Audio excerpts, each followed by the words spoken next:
It's a sunny day in South Florida. The air is warm, the sky is blue, and a group of first graders are out on the playground. Now everything is fine, until one of the kids suddenly stops and says,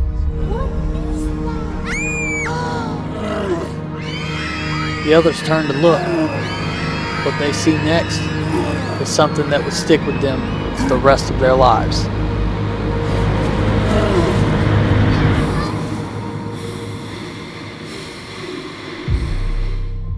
Something big is spooking residents. Multiple people have claimed to see a large furry animal trudging through the woods. I literally could see him from all the way over here. I started hearing it. It was very large, and it was running so fast.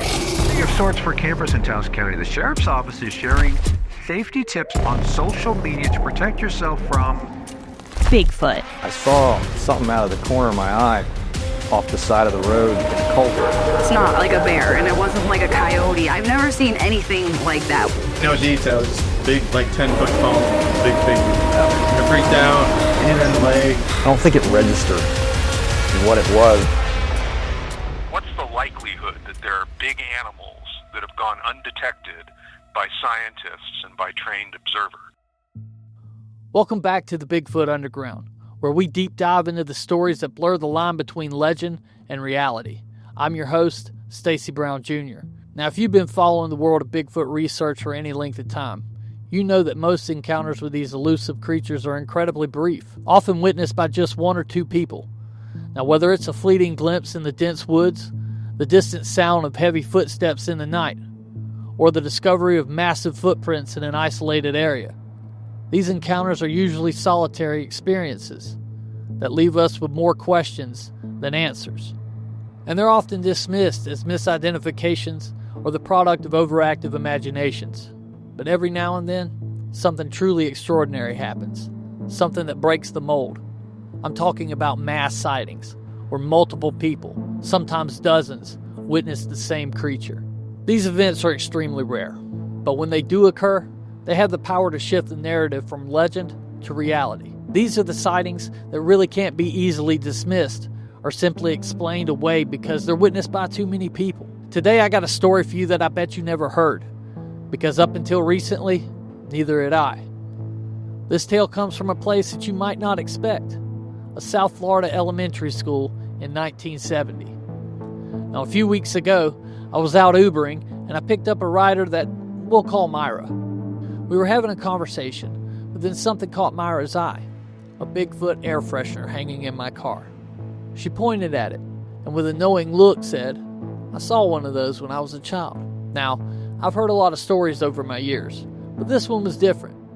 There was something in her voice, something that made me stop and ask, "Can you tell me more about it?"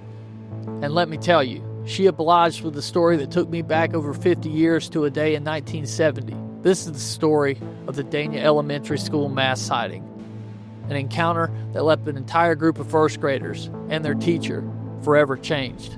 And trust me, it's a story you don't want to miss. WTBJ, Miami, South Florida's largest daily circulation. The Ralph Rennick Report with Bob Mayer. The summer of 1970 was a time of rapid change. The region was booming with new developments springing up its urban expansion, pushing further into the wild, untamed wilderness of the Florida Everglades. The contrast was stark. On one side, you had the promise of modern living, with freshly built homes, paved roads, and the hum of a growing community. Now on the other was this dense, mysterious swampland that had been there long before the first concrete slab was ever poured. A place that was teeming with wildlife, and as some would say, things less easily explained. Now as their families settled into the new homes, they were often reminded that they were still in many ways intruders in a land that belonged to nature. The sounds of the Everglades, the croak of the frogs, the rustle of the leaves, the distant call of birds were ever present, a reminder of the untamed world just beyond the suburban sprawl. It was a time of excitement, but also a time of unease, as the familiar comforts of modern living brushed up against the unknown. It was in this atmosphere where strange stories began to emerge. Stories of sightings of encounters with something that didn't quite belong in the world of paved streets and manicured lawns.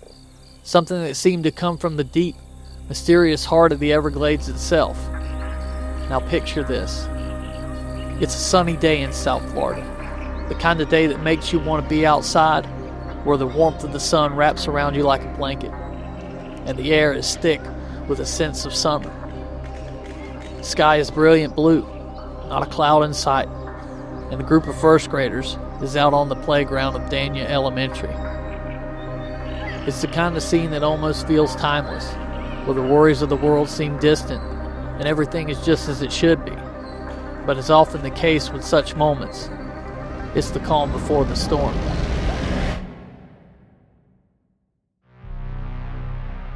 There at the fence line stood a creature unlike anything they had ever seen before. Myra, one of the first graders on the playground, would later describe it as a reddish brown, tall and covered in hair. But those details, while striking, aren't what made the encounter so unforgettable. It was the way that the creature stood there, silent and still, just watching, observing these children, with an intensity that was unsettling, almost as if it was studying them. The way Myra tells it, there was something in those eyes, a curiosity perhaps, but also a sense of something more, something that sent a chill down her spine, even as she recalled the memory decades later. And then, as if the moment couldn't get any weirder, one of the kids screamed. Now, it wasn't a scream of pain or fear, but a scream born out of sheer surprise. The kind you let out when your brain struggles to make sense of what you're seeing. The creature, almost as if it were echoing the child's fear, let out a scream of its own. A deep, guttural sound that reverberated across the playground, freezing everyone in their place. Myra remembers the sound vividly. It wasn't just loud, it was primal. A noise that seemed to come from deep within the creature, and it struck a chord of fear that resonated with something ancient within those children. A teacher who had been supervising the playground from a distance finally saw what was happening, and in a state of shock and urgency, she ushered the children indoors, trying to get them to safety. She moved fast. Her movements were hurried, almost frantic, as the realization of what was happening sunk in. As the teacher corralled the children, the creature began to move erratically as it continued to scream. It started jumping around, its movements wild and unpredictable, as if he was agitated or scared. The children who had been frozen in place just moments before were now being rushed indoors, but the fear and chaos of the moment was palpable.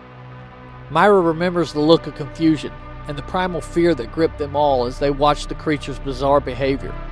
And then just as quickly as it had began, the encounter was over. These children were inside, the creature had disappeared, and the playground was left in an eerie silence. But the memory of that day would never truly fade.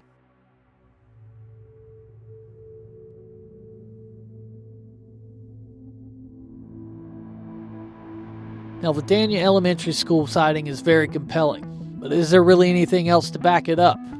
Well, in 2019, I had a chance to sit down with a guy by the name of Matt Williams, who in the year 2000, as a kid, had a chilling encounter with something he couldn't explain.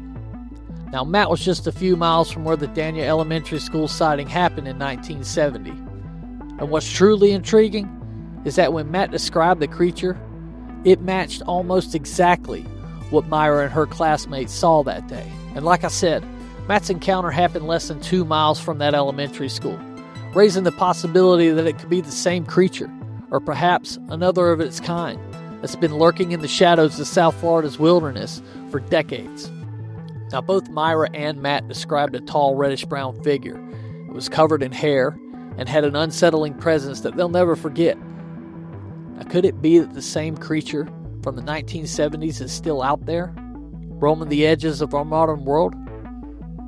Now, without further ado, let's dive into Matt Williams' encounter and see how it connects with the strange events of the past.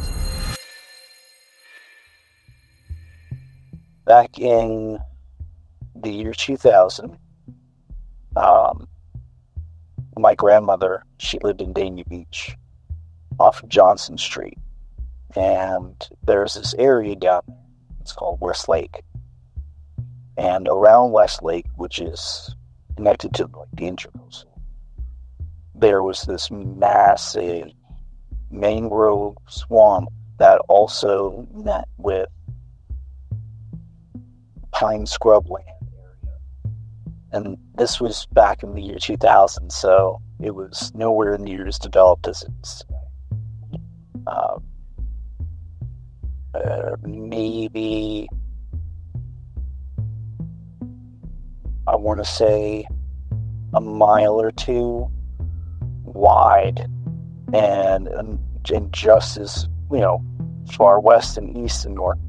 It's just like this big square where, like, forest met the mangroves. And when we were kids, I don't know, we'd go to the store, you'd come back, and we'd just get dark and hear these howls coming from there. And back in the early 90s, when Hurricane Andrew hit, there was monkeys that had gotten loose and had taken refuge over there in that area. And they used to hang on the telephone and the power lines over my grandmother's house, and you could see them all the time. They were no bigger than 3-4 foot.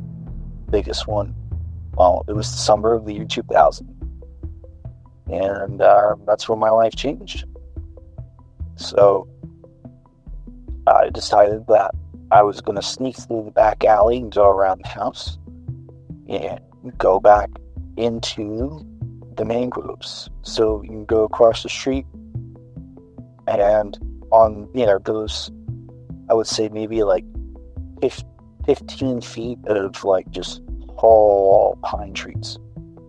And on the other side of that was there used to be an old biking trail that somebody had cut through there at some point that went from maybe 3 houses down from my grandmother's house all the way down to the Intracoastal.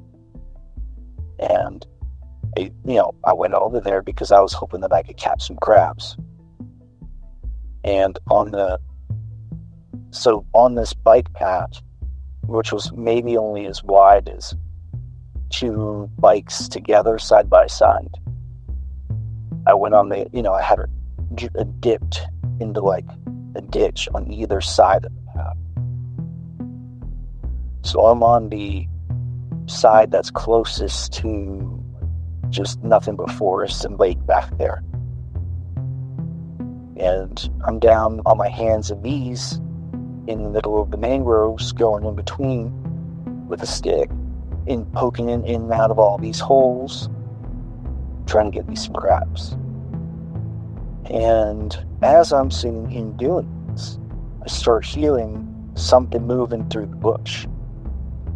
By the way, I'm not very tall now, and I definitely wasn't very tall then. I couldn't really see what it was. So I went back to close to where the bike path was, and I look up to my left, to my right, and there's this thing, about 7-8 foot tall. Not exactly how it's described by a lot of people, but it's very tall and slender,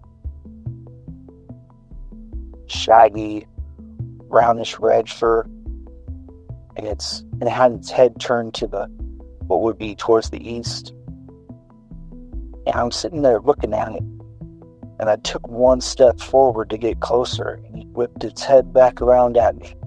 And when it did, it had hunched forward slightly into like a beam of light poking through the top of the canopy. And that's why I see its face. And I was just frozen. I didn't know what to do. I was terrified. I hadn't seen nothing like that ever. And the part that was still to this day freaks me out is that half of its face was completely darkened, and the other half of its face looked somewhat translucent. And I could see it had these deep-set amber eyes, and it looked like a man, but it also had these ape features to its face. And to this day, I still don't know what to think about it. Now, they say at the year 2000, Y2K, the world was going to end, but at that time, I didn't know what to do, and I felt like the world was ended on me.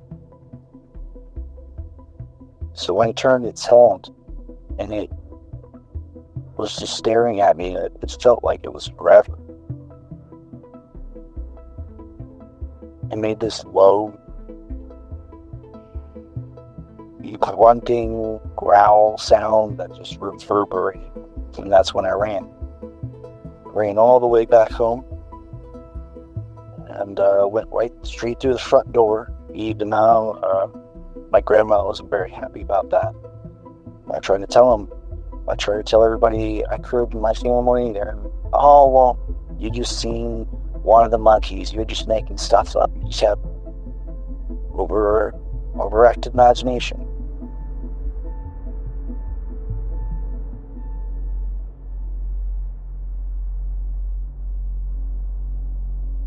Now here's the part that really struck me. Myra told me she hadn't spoken about that day in over 65 years. Just imagine that. Something so extraordinary, so terrifying, and yet it was buried in a memory, unspoken for decades. Now it wasn't that she had forgotten it. Far from it. The memory for her was as clear as the day it happened. But for reasons she couldn't fully explain, she had to keep it to herself for all these years. And here's the kicker. I tried to find any record of this. I searched through online archives, newspaper clippings, everything I could think of, but there was nothing. Not a single mention of a mass sighting of the Dania Elementary School in 1970.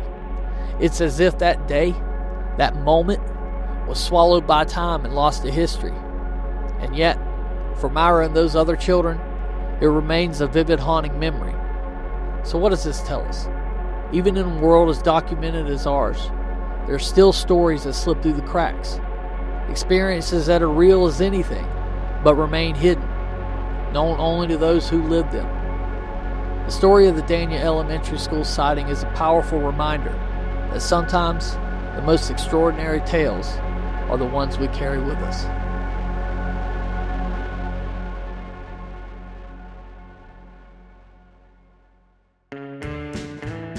Thank you for stopping by the Bigfoot Underground. If you like what you saw today, please hit that like button, subscribe, and make sure you press that notification bell so you'll be notified when I drop new content. Now, if you like content like this, I've got a brand new documentary series called Bigfoot, The Journey to Belief. You can check that out over at bigfootjtb.com. Buy the DVD, I'll sign it, and even some merch if you want some of that stuff. Once again, I'm Stacy Brown, and thank you for checking out Bigfoot Underground, where we post videos every Friday at 8 p.m. I should not have said that part. Wow, that was so good, and I fucked it up. Just lit.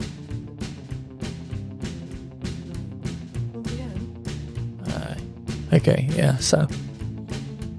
Once again, I'm Stacy Brown. No, I can't do that. I gotta do the whole thing. Yeah, dude, it's alright.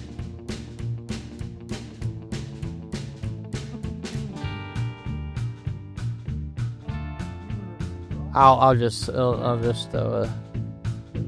of the website, I guess.